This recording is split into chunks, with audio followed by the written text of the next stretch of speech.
ताकि हमारे परिवार के लायक तो कम से कम अनाज निकल ही आए। पर पिछले साल तो खूब बारिश हुई थी।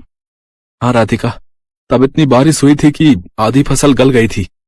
खेती किसानी की यही समस्या है, बारिश कम हो तो दिक्कत और ज्यादा हो जाए तो दिक्कत।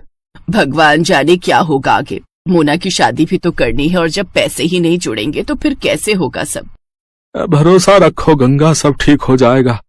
अपने परिवार को परेशान देख राधिका भी दुखी हो गई। वो अब अपने परिवार की मदद करने के बारे में सोचने लगी और फिर, पापा एक बात कहनी थी आपसे। हाँ बेटा बोलना, क्या बात है? मोना की शादी के लिए कितने पैसे चाहिए आपको? क्यों, ऐसे क्यों पूछ रही है बेटी? बताइए ना पहले। कम से कम 5 लाख तो होने ही चाहिए। 3 के आसपास तो जमा है बैंक में, लेकिन 2 लाख का इंतजाम कैसे होगा पता नहीं। मेरे पास एक उपाय है, अगर आप लोगों को ठीक लगे तो। हाँ हाँ बोलो ना राधिका। देखिए, आजकल ना ये शहर वालों को फार्म हाउस वेडिंग और फार्म हाउस पार्टी का बड़ा चस्का है। हमारा खेत हाईवे से लगा हुआ है, दिल्ली भी दूर नहीं है, तो बस हमें हाईवे से खेत तक का रास्ता ठीक करना है, लकड़ी से खेत की बाउंड्री करनी है और कुछ चारपाइयां और सजावट का काम करना है और एक अच्छा सा नाम सोचकर एक बोर्ड लगाना है। बेटा मुझे तेरी बात कुछ कुछ समझ में आ रही है, इस सबके लिए पैसे कहाँ से आएंगे? वो 3 लाख रुपए हमारे काम आएंगे और अगर धंधा चल निकला तो मोना की शादी हम धूमधाम से करेंगे। मुझे भी ये आइडिया बढ़िया लग रहा है। अगले ही दिन से पूरा परिवार राधिका के कहने पर काम में जुट गया। हाईवे से लेकर खेत तक बढ़िया टाइलें लगा दी गई, लकड़ियों से खेत की 4 दीवारी कर दी गई और फिर खेत अच्छे से साफ कर उसमें घास उगाकर जगह जगह सुंदर चारपाइयां लगा दी गई। फिर खेत के बीचों बीच एक सुंदर और बड़ी सी खुली झोपड़ी बनाई गई। पूरे परिवार ने जमकर मेहनत की। फिर अगले ही दिन, हेलो, मेरा नाम राहुल है, मैं दिल्ली से आया हूँ। ये रिजॉर्ट पहली बार देखा, क्या परसों शाम के लिए स्पेस अवेलेबल है? हाँ जी बिल्कुल। क्या फंक्शन है? मेरे बेटे का बर्थडे है, केटरिंग मैं खुद देख लूंगा, बस मुझे ये जगह अच्छी लगी। मेरा बजट 20,000 का है, बोलिए आपको चलेगा? जी हाँ बिल्कुल। थैंक यू सो मच, ये लीजिए 10,000 रुपए एडवांस। राधिका का प्लान काम कर रहा था। 2 दिन बाद राहुल ने अपने बच्चे का बर्थडे खूब अच्छे से मनाया। राधिका और उसके परिवार ने पूरे खेत को गुब्बारों और रोशनी से सजाया था। ऐसे ही धीरे धीरे लोगों को गंगा के रिजॉर्ट के बारे में पता चलता गया और लोग आते गए।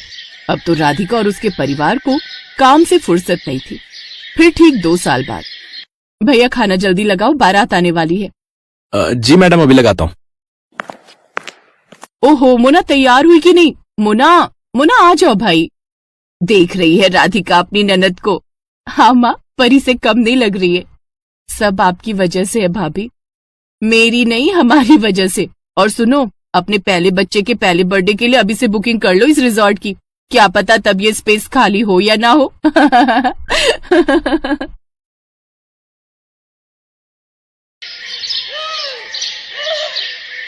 विदाई के वक्त सिमरन अपने पिता से लिपट कर खूब रोती है। बाबा बाबा, मुझे आपकी बहुत याद आएगी, अब मैं कैसे रहूंगी आपके बिना।